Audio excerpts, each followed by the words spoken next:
내 옷에 맞게. 그래 봤으면 좋겠어. 나는 웃는 낯으로 이렇게 눈빛을 줬는데 어떤 사람은 나보고 와서 인상 썼대. 기분 나쁘게. 내 마음은 기분 좋아서 봤는데 받아들이는 사람이 그래 받아들이니 얼마나 속상해요. 나는 그냥 봤는데 째려봤대요. 그 얼마나 억울한 세상이에요. 그죠? 그러니까 그런 세상에 살고 있는 우리들은 불행한 거잖아요. 그냥 모두가 다 행복한 세상의 눈빛으로 느껴서 얼마나 좋을까요? 나쁜 사람을 봐도 감동을 하고 좋은 사람을 봐도 감동을 하고 모두가 다 내가 하는 말이면 그 내가 하는 말이 약이 되고 내가 하는 말이 화합이 되고 내가 하는 말이 조화를 일으켜서 평온한 세상이 된다면 나 그런 세상에 한번 주인공이고 싶어요. 그게 누구냐? 부처님이시더라고요. 그게 관세음보살이더라. 천수경을 왜 하십니까? 천수경 내용이 그런 내용 아니에요. 천수경 내용이 다 처음부터 끝까지 내가 가는 곳에 약불이 되고 내가 가는 곳에 기근이 없어지고 내가 가는 곳에 소위 불길이 없어지고 내가 가는 곳에 평화가 있고 조화가 있고 화합이 있고 배고픔이 없어지고 질병이 없어지고 다 그런 내용들로 차 있잖아요. 그게 부처님이세요. 그게 부처님의 화신이잖아요. 그래서 여기서 보면 그때 16왕자는 개송으로 부처님을 찬탄하고 세존께서 법린 굴려주시기를 권청하며 다 같이 이렇게 사례하느니라. 세존께서 설법하시면 안온케 하시는 바가 만사오리니 모든 하늘과 사람을 불쌍히 여기시어 유익되게 하시옵소서. 이게 뭐예요? 부처님의 진리를 권청하는 거죠. 진리를 설하소서. 진리를 설하는 것 자체는 부처님이 설법을 하는 것 자체는 모두가 중생을 이익되게 하는 거예요. 이익되게. 여기서는 요익이라고 해요. 아주 편리한 필요한 부분을 이익되게 하는 부분으로. 그러니까 부처님 말씀은 들어야 돼요? 안 들어야 돼요? 듣는 것만큼 달라지잖아요. 듣는 것만큼. 그 누구를 위해서 들으라는 게 아니고 나 자신을 위해서 들으라는 얘기 아니에요. 듣는 것만큼 내가 어떻게 살아야 되겠다라고 하는 부분이 기준이 좀 바뀌지 않나요? 여러분도 지금 이렇게 법화경 와서 이렇게 듣지만 저도 들떨어져 가지고 내용도 제대로 모르면서 이렇게 하고 있긴 하지만 그래도 들을 때하고 안 들을 때하고 차이가 있나요? 없나요? 없다 그러면 섭섭하지. 얼마나 섭섭하겠어. 나는 사실 별건 아니지만 이 시간만 되면 진짜 신경 많이 쓰여. 어떻게 하면 이거 고민하는 거지. 고민 안 하고 어떻게 되겠어요. 좀 여러분들이 들을 때는 만족하지 않지만 하는 나는 참 그렇게 편안한 부분만은 아니야. 어떨 때는 금요일이 안 왔으면 좋겠어. 솔직한 심정으로 그냥 편안하게 그냥 때우기식으로 가서는 안 되잖아요. 그래도 뭔가는 좀 공유할 수 있는 부분 내용이 됐으면 좋겠다. 그들이 와서 정말 기뻐하게 갔으면 좋겠다. 그들의 삶이 좀 바뀌었으면 좋겠다. 단 한 발짝이라도 부처님 가까이 좀 다가서서 그 신심이 좀 견고해지면 얼마나 좋겠나 이런 생각이 당연히 들죠. 그래서 부처님 말씀이라는 자체는 요익돼 모든 중생을 이익을 주기 위해서. 그래서 그 부처님께서 바라다 볼 때는 모든 중생이 다 불쌍한 거예요. 측은지심이야. 그러니까 깨닫지 못한 중생이 얼마나 불쌍한 존재냐. 우리는 내가 아쉬울 게 없다고 말하는 사람도 있지만 중생은 그냥 중생일 뿐이야. 고개 깔딱거기를 넘지 않는 한은 그냥 거기서 배회한다면 거기서 돈단 말이에요. 그러니까 거기서 도는 게 뭐예요? 육도윤회를 하는 존재잖아요. 지옥, 악이, 축생수라, 인간, 천을 반복해. 천상세계에 갔다고 좋아할 일도 아니야. 왜? 미끄러지면 여기니까. 여기에 살고 있는 우리들이 너무 자만할 일도 아니야. 여기서 삐끗하면 또 미끄러져야 돼. 아시겠죠? 동아줄 잡았을 때 잘 가자고. 안전지대로. 이게 나를 구제해야 되는 거예요. 그러니까 부처님께서는 이미 안전지대에 딱 올라가서 보시니까 올라갔다 미끄러지는 부분을 보면 너무 불쌍하잖아요. 안 보이는 사람에겐 별거 아니지만. 그러니까 우리가 흔히 보면 저 미물들이 움직이는 모습을 보면 너무 안타깝잖아요. 그러니까 여러분들 옛날에 제가 말씀드렸던 계현법사가 그 책에만 몰두하고 있으니까 그 자체를 바라다보고 그 제자가 깨달음을 얻고 나니 참 측은하게 보잖아요. 벌이 한 마리 날려 들어와 가지고 열려진 창문과 닫혀진 창문이 딱 반이 있어. 근데 벌이 방 안에 들어왔다가 날아가 가지고 밖으로 날아가고 싶어 날아가는데 주광성 밝은 건 본단 말이죠. 그 밝은 부분이 창문을 향해서 날아가는데 이 창문이 닫혀진 부분과 열려진 부분이 안 보여. 그냥 환하기만 하니까. 그래가지고 날아간다고 날아갔는데 하필이면 열려진 데를 내버두고 닫혀진 데가 들여받아가지고 지가 날아가다 지가 받았는데도 아파 안 아파? 아유 대답을 하네. 아니 지가 날아가다 지가 받았는데도 아파 안 아파?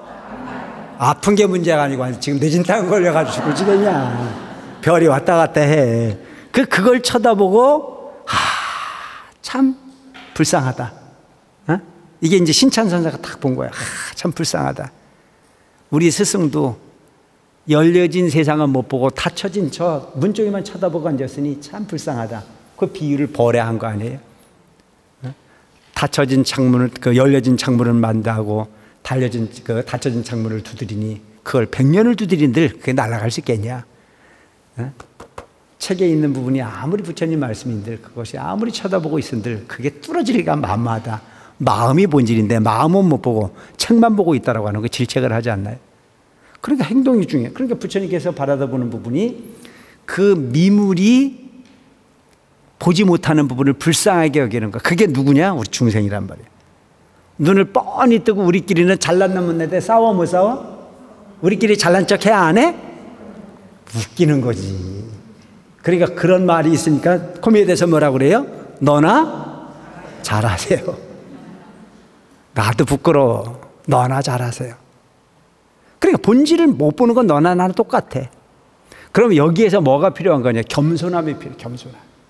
다 내려놓고 너도 측은 나도 측은 여기서 우리가 싸울 게 뭐 있냐? 안정되어지게 방향을 한 방향으로 고민을 해야지. 중생이 이거 똑같아. 오는 건 누가 먼저랄 것도 없이 왔는데 가는 건 어디로 갈지도 모르는 부분이 인생으로. 그러면서도 내가 옳다 네가 옳다 서로 논쟁을 벌여 사는 게 우리 삶이고 보면 부처님이 바라다봤을 때 얼마나 웃기는 일이에요. 그러니까 천상세계는 오라고 손짓을 해도 가는 사람이 별로 없고 올 곳이 못 된다고 손살을 치는 지옥에는 문전성시를 이뤄. 누가 얘기했어? 온유대사가 얘기했단 말이에요. 극락이라고 하는 곳에 아미타불이 손짓해서 불러. 어서 오너라 어서 오너라. 힘을 내라. 근데 그곳에 도달하는 사람이 별로 없어. 갔다 미끄러지고 갔다 미끄러지고. 근데 저 지장보살이 지옥 문전에 가가지고 오지 마라 오지 마라. 여기는 절대 온 데가 못 된다. 여기 오면은 고통스럽다. 그런데도 거기는 머리를 싸댕기고 모여. 왜? 거기가 정토인 줄 알고. 그게 부처님 가르침이잖아요. 그래 그 모습을 바라다보는 부처님 입장에서 보면 그게 얼마나 불쌍하겠어요. 그러니까 불쌍하게 여겨가지고 그래 하니까 부처님 말씀으로써 우리를 유익되게 해달라. 그리고 거듭 개성으로 사려었느니라. 부처님과 같으신 분은 다시 없겠나이다. 백복으로 스스로 장엄하시고 이 없는 지혜 얻으셨나이다. 원하오니 세간을 위해 설법하시어 저희와 모든 중생 제도하시어 해탈게 하시옵소서. 그러니까 부처님 말 설법을 들으면 여기서 뭐가 되는 거예요? 해탈을 할 수 있다는 얘기잖아요. 근데 법을 듣는 부분에 인색해. 법회 오는 거 인색해. 그러니까 법회라고 하는 부분이 뭐예요? 부처님 말씀을 대신해서 우리가 소통하는 거잖아요. 법회가. 근데 법회는 뭐 때우러 오듯이 그냥 온다. 때우러 오듯이. 안 가도 되는 건데 뭐 엄청난 부분을 뭐 서비스 하듯이. 그리고 요즘은 오세요 오세요 스님들이 뭐 오시라고 그러니까 그거 가면 뭐 스님이 엄청난 이익을 구하는 걸로 착각하는데 그게 아니야. 부처님도 중생을 구제하는 게 당신을 위한 게 아니고 중생을 불쌍히 여겨서 구제하듯이.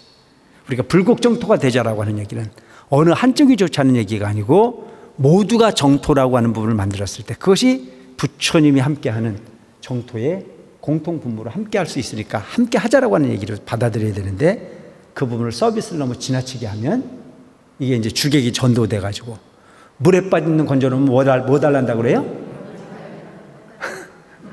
그러니까 요즘도 보면 그런 얘기 있대잖아요. 아이를 낳아서 열심히 길러서 키워놨더니 지가 밥벌이 하기 어려워지면 그때 가가지고 어머니 왜 날 낳으셨냐고 따진대잖아요. 그게 얼마나 기가 막힌 일이야. 사실은 뭐 이건 나도 할 말은 없어. 지 능력은 생각은 안 하고 지 노력은 안 하고 모든 부분을 밖으로 원망하고 싶어 하는 부분이 욕망이 있잖아요. 그래서 우리 예속담에 그런 말이 있잖아요. 머리 검은 짐승을 거두지도 마라. 요즘 강아지를 그 강아지를 왜 그렇게 이뻐하고 그러냐. 차라리 그럴 바에는 애를 하나 더 낳아서 기르지다. 이렇게 얘기한 적이 있어. 그랬더니 그분이 나한테 눈을 똑바로 뜨고 하는 얘기가 뭐라는 줄 알아요? 강아지는 속은 안 새겨요. 그 말도 어느 정도 이해는 되는데 왜 그걸 꼭 그렇게 거꾸로만 보는지 모르겠어요. 그것도 마음 아픈 일이잖아요. 그죠? 근데 이 세상에 얼마나 많은 사건, 사고가 있으면 그런 말이 나오겠어요. 옛날에는 자식을 낳으면 거의 효자였지 않나요? 그래서 부모에게 조금 불순하게 하고 그러면 멍석말이. 마을 사람들이 이놈은 부모에게 불순하게 한다고 하고 멍석말이를 했단 말이죠. 멍석말이가 뭔지 아세요? 모르잖아. 멍석을 말아가지고 몽둥이로 패는 거야. 그 멍석말이라 그러잖아. 근데 요즘은 그런 게 없잖아요. 법이 살아있으니 그래서는 안 되는 부분이긴 하지만 어쨌든 간에 그만큼 사람을 구제한다는 것 자체가 쉽지 않은 부분이라는 얘기죠. 그래서 본인들에게 보다 좋은 걸 주기 위해서 자꾸 애를 쓰는데도 불구하고 그 부분을 그렇게 받아들이지 않는 경우들도 왕왕 있으니 점점 더 어려워지는 부분이고 부처님이 중생을 제도하는 것 자체가 얼마나 어려웠을까. 부모가 자식을 낳아서 기르는 것 자체는 참 어마어마한 그 애간장을 끓이는 일일 거라 싶은 생각이 들어요. 내 자식이 현찰라도 좋겠다는 사람 없잖아요. 아무거나 해. 네만 좋으면 되지. 이렇게 생각하는 사람도 흔치가 않아요. 너는 특별해야 되는 쪽을 생각을 기르죠. 나는 특별해야 돼. 그러니까 너무 너는 특별해야 된다는 생각으로 너무 강하게 그 부분에 욕심을 내다 보니까 자식들이 이제 튀어버리는 거잖아요. 부모가 내가 갖고 있는 건 그 10배밖에 안 되는데 원하는 건 그 100을 원하고 1000을 원하니까 뭐라 그래요? 에이 어차피 베린 몸인데 뭐. 그게 문제가 되는 거예요.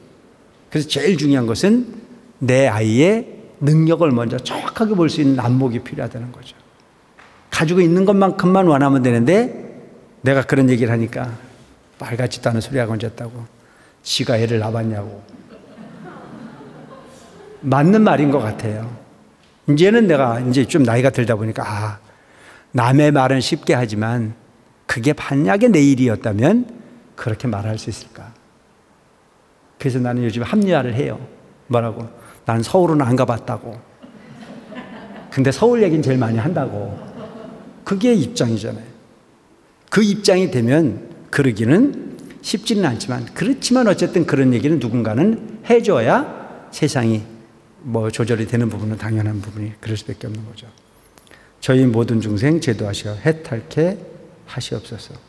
분별에 나타나시어 이지에 얻게 하시옵소서. 분별해서 나타났다. 이거 뭐래요? 방편으로 제도해달라 이거죠. 똑같이 얘기해줘 봐요. 못 알아먹으니까.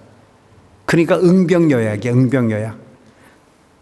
병을 알아 약을 주고 수준에 맞춰서 이야기를 해야 알아먹지. 똑같이 얘기를 해서는 안 되잖아요. 그게 부처님과 스님의 차이야. 스님은 나와 있는 것만 갖고 지 깜냥으로 이야기하고 말지만 상대가 어떤지 모르잖아요.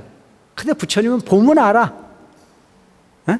그러니까 그 보면 아시니까 그 근기에 딱 맞춘단 말이죠. 아주 맞춤형이야. 근데 문제는 그 부처님은 하나를 상대하는 게 아니고 모든 사람들을 다 만족시켜. 모든 중생을 다 만족시켜. 그래서 장광설이라. 부처님의 혀는 길고 넓다는 거죠. 나는 그 부분을 이해가 잘 안 됐었는데 내가 큰 스님 오랫동안 모시고 살다 보니까 이제 그게 이해가 되는 거예요. 내가 볼 때는 큰 스님 옆에 내가 많이 앉아 있었는데 그런 말 하신 적이 없어. 내 기억으로는. 근데 그걸 전부 다 그랬다고 듣는 사람이 얼마나 많은지 몰라. 이게 이거였구나. 똑같이 그 시간에 그 순간에 앉아 있었는데도 불구하고 전부 다 자기 근기대로 받아들였어. 딱 그렇게 말을 했대. 근데 그것이 전부 다 비꼬아서 드는 게 아니고 긍정적으로 들었어. 이게 깨달음의 언어다 싶은 생각이 들어요. 얼마나 좋아요, 그죠? 어떤 사람은 약이라고 줬는데 도구로 쓰는 사람이 있는가 하면, 도구로 줬는데 약으로 쓰는 사람도 있잖아요. 이게 전부 다 전도되어진 부분의 삶으로 커뮤니티가 안 되잖아요. 그래서 이 세상에 제일 어려운 게 언어예요, 언어. 요즘 우리가 그 언어의 홍수 속에 살고 있으면서도 너무 혼란하지 않나요? 그 혼란한 게 뭐냐면, 저 위에 있는 누군가가 여러 사람을 많았고 얘기를 했는데도 그 내용을 써서 전달하는 걸 보면 뒤죽박죽이잖아요. 그래가지고 우리가 그거를 주워 듣고 지금 혼란해, 안 혼란해? 그래가지고 편이 갈라져가지고 이쪽 그룹도 하나 만들고 저쪽 그룹도 하나 만들어가지고 서로 물고 뜯어 안 뜯어? 지금도 우리는 어떤 게 옳은지 그른지 알아 몰라? 이게 우리 언어잖아요. 근데 부처님의 언어는요, 그런 모순이 없다는 거예요. 똑같은 언어를 구사하셨는데 듣는 사람들이 그걸 비꼬는 사람이 없어서 딱 맞게, 내 옷에 맞게. 그래 봤으면 좋겠어. 나는 웃는 낯으로 이렇게 눈빛을 줬는데 어떤 사람은 나보고 와서 인상 썼대, 기분 나쁘게. 내 마음은 기분 좋아서 봤는데 받아들이는 사람이 그래 받아들이니 얼마나 속상해요. 나는 그냥 봤는데 째려봤대요. 그 얼마나 억울한 세상이에요, 그죠? 그러니까 그런 세상에 살고 있는 우리들은 불행한 거잖아요. 그냥 모두가 다 행복한 세상의 눈빛으로 느껴서 얼마나 좋을까요? 나쁜 사람을 봐도 감동을 하고 좋은 사람을 봐도 감동을 하고, 모두가 다 내가 하는 말이면 그 내가 하는 말이 약이 되고, 내가 하는 말이 화합이 되고, 내가 하는 말이 조화를 일으켜서 평온한 세상이 된다면, 나 그런 세상에 한번 주인공이고 싶어요. 그게 누구냐? 부처님이시더라고요. 그게 관세음보살이더라. 천수경을 왜 하십니까? 천수경 내용이 그런 내용 아니에요? 천수경 내용이 다 처음부터 끝까지 내가 가는 곳에 약불이 되고, 내가 가는 곳에 기근이 없어지고, 내가 가는 곳에 소위 불길이 없어지고, 내가 가는 곳에 평화가 있고 조화가 있고 화합이 있고 배고픔이 없어지고 질병이 없어지고, 다 그런 내용들로 차 있잖아요. 그게 부처님이세요. 그게 부처님의 화신이잖아요. 그래서 여기서 보면 그런 게 있잖아요. 근기에 따라서 분별해가지고 설해달라 이거예요. 다 맞는 부분을. 그게 부처님의 언어니까. 이 사람 만나서 이 말하고 저 사람 만나서 저 말하는 게 아니야. 이 실력이 그만큼 어마어마한 능력을 가졌으니. 오늘 여기까지 할게요.